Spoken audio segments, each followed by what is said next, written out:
ओम श्री गुरुभ्यो नमः। Talks 11 Atmadarshan teachings by Shri Atmananda Krishnamananda ji. Stages of enlightenment. ये इनलाइटनमेंट क्या है?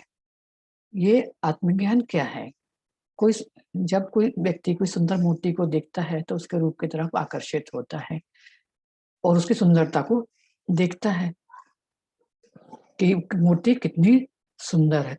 उसका ध्यान उस मूर्ति के किससे बनी है इसकी तरफ नहीं जाता है।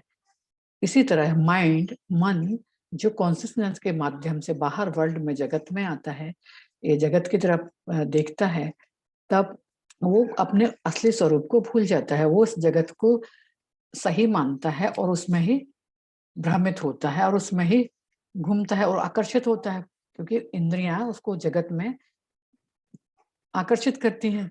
इस भौतिक संसार उसको अच्छा लगता है, लेकिन अब वो असली स्वरूप को नहीं जानता। वो भूल जाता है कि उसका असली स्वरूप क्या है। लेकिन जैसे ही कोई व्यक्ति मूर्ति के पास जाके ध्यान से उस मूर्ति किससे बनी है, उस मूर्ति के उस असली स्वरूप को जब देखने जाता है तो उसको पता चलता है कि वास्तव में मूर्ति पत्थर पे गढ़ी गई है।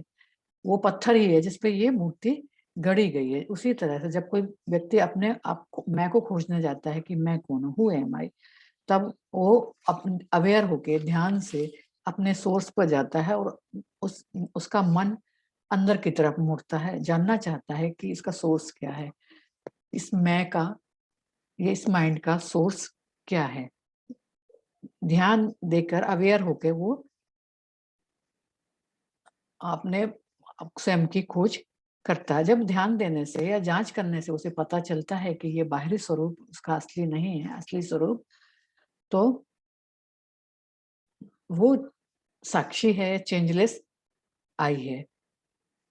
वही व्यक्ति अब जो अभी मूर्ति की सुंदरता को देख रहा था, अब उस मूर्ति के असली स्वरूप को, उस पत्थर के को जानता की असलियत जानने लगता है। जांच करने के बाद जब उसे पता चलता है कि ये ऑब्जेक्ट वर्ड्स जगत है, ऑब्जेक्ट है, इसके पीछे कॉन्शियसनेस ही है। ये कॉन्शियसनेस से, जगत कॉन्शियसनेस से ही आया है, चेतना से ही आया है।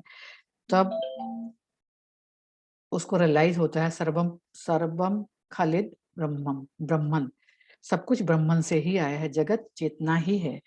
यही जानना मुक्ति, यही ज्ञान मुक्ति है।